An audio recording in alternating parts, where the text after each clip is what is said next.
On a clear day when the sky is blue and there is just enough breeze to blow the clouds away, you can stand on the big hill above the valley and watch Duck and Oliver far below, busily at work on Duck's branch line near the sea. The two engines are very proud of their matching coats of gleaming colour. Oliver often talks about the time that Douglas saved him from scrap. If it wasn't for his help, Oliver will say, I might have been caught when I ran away from the scrapyard, and I would never have come to live here on the Fat Controller's railway. The other engines all wanted to know about Oliver's adventures. Amazing, remarked Henry. Oliver, Said James. has resource. And sagacity, put in Gordon. What does that mean? Whispered Percy.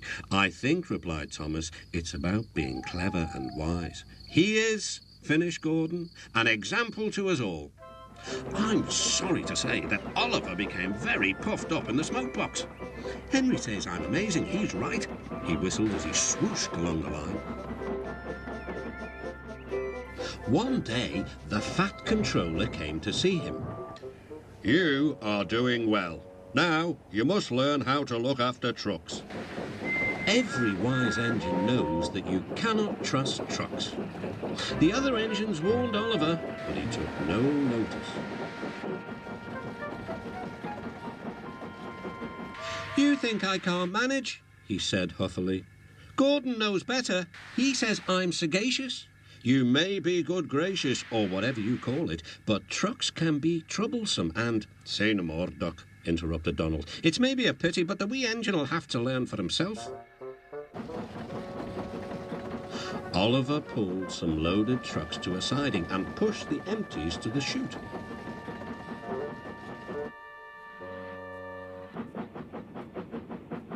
Then he came back to take the loaded trucks away. They were comfortable and didn't want to move. What right has he to poke his funnel in here? They grumbled. We want Duck, or Donald, or Douglas.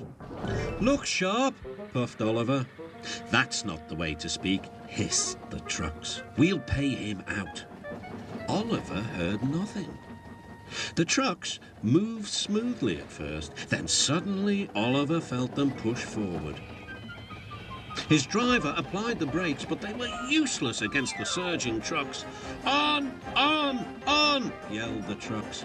Oliver fought hard, but still they forced him on and on.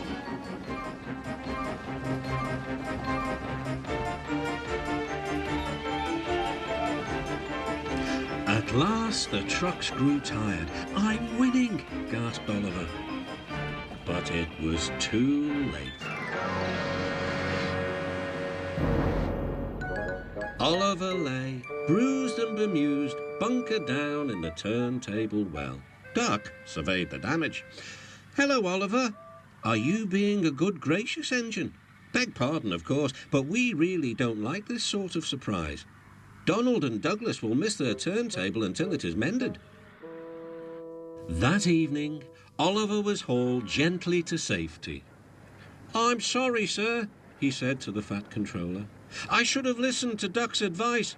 I don't feel good gracious, whatever it is. I just feel silly. Well, Oliver, replied the Fat Controller, now you know the damage trucks can do. Yes, I do, sir, groaned Oliver. I look like a load of scrap iron. Ho, ho. Oh, I don't think so, laughed the Fat Controller. But you do need to go to the works to be mended. The other engines now felt sorry for Oliver.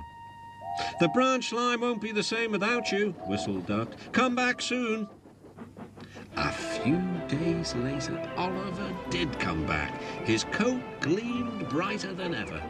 He was a wiser engine, too, and never made a mistake about trucks again.